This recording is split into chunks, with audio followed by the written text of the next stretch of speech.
So in this video, we're looking at a method using compass and straight edge to bisect a line segment. So let's begin by actually seeing what that method is. So if we're given a line segment between 2 points, A and B, we begin by drawing a circle centered at A that is passing through the point B. Now we do the same thing. At B, we take a circle centered at B, which is also passing through A, to give us a picture that looks something like this. Now, the intersection of those two circles gives us 2 points. We get 1 point up here at the top at the intersection C, and we get another point down here at the bottom with D.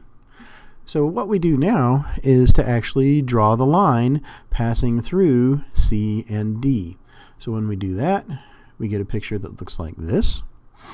And what we're claiming now is that the intersection point of that line and the point in our original line segment, that intersection point M is actually the midpoint of our line segment.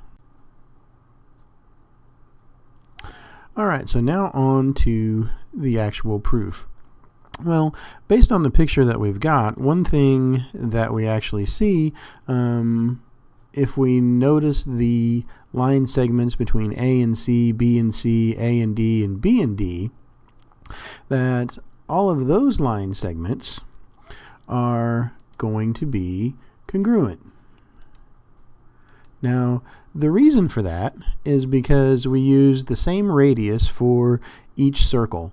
And so point C is on circle, point C and D is on the circle with center B, so those 2 points are the same distance from B. So line segment CB is going to be congruent to line segment BD. Likewise, C and D are on the same circle centered at A. And so we know that the segment AC is going to be congruent to the segment AD.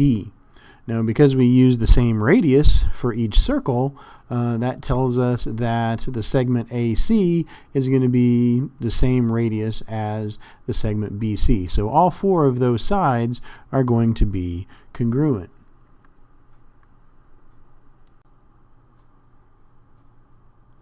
So now if we start looking at a couple of the triangles that are appearing in this picture, if we look at triangle ABC, I'll color that one here in red. So if we look at this triangle, one thing that we notice is that this triangle is going to be isosceles, that we know that this side is congruent to this side.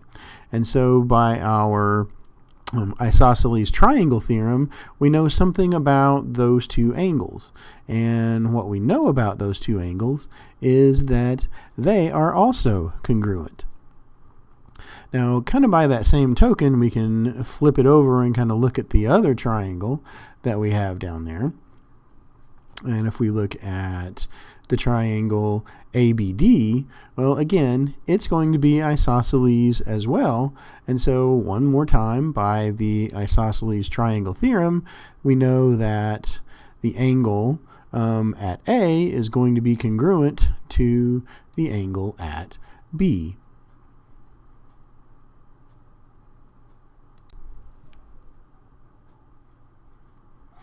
So now if we look at this big angle here between A, C, and D, and the angle between C, B, and D, something that we notice is that this big angle is really made up of 2 smaller congruent angles. And so what that means is because they're both made up of the same size parts, then when we add them together, the larger angles will also be congruent. And so we know that this angle is also going to be congruent to this angle over here.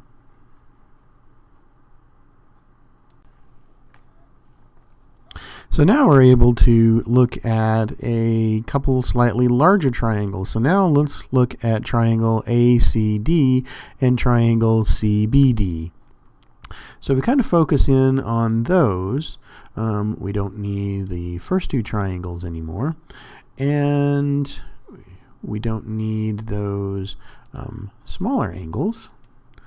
So here's the picture that we're interested in now. So now we've got kind of a reddish triangle here, we've got a kind of greenish triangle on that side, and something that we have at this point is that our line segments, so this line segment and that line segment, are going to be congruent to this line segment between C and B and the line segment between D and B, but we also have that the angle in between them is also going to be congruent. And so what that means by our side angle side congruence theorem is that triangle ACD is going to be congruent to triangle BCD.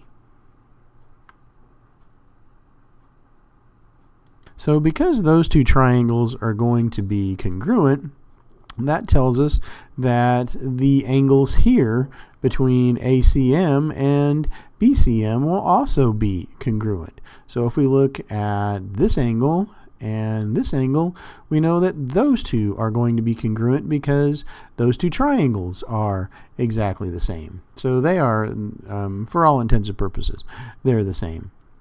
And so I know that that angle is going to be the same as that angle. Now, what this leads me to is to look at a couple of other smaller triangles. So now let's look at the triangle here and the triangle here. So I don't need the bigger angles anymore. So let's look at these two triangles. So now we focus in on a third set of triangles. And once again, my segment AC is going to be congruent to my segment BC. I know that this segment CM is obviously going to be the same length as itself, so we have that those two sides are going to be congruent, and based on what we just proved, we know that this angle here, the angle in between the two sides, two congruent sides, are also going to be congruent. And so kind of applying the side angle side theorem one more time, what we come up with is that the corresponding line segments AM is going to be congruent to the line segment BM. And so we have the line segment there, AM, and the line segment MB. Those two are also going to be congruent, and that was really what we were wanting to show. We were wanting to show that the distance between A and M was the same as the distance between M and B, so that M is the midpoint of that line segment, and that our segment bisection method actually does work as claimed.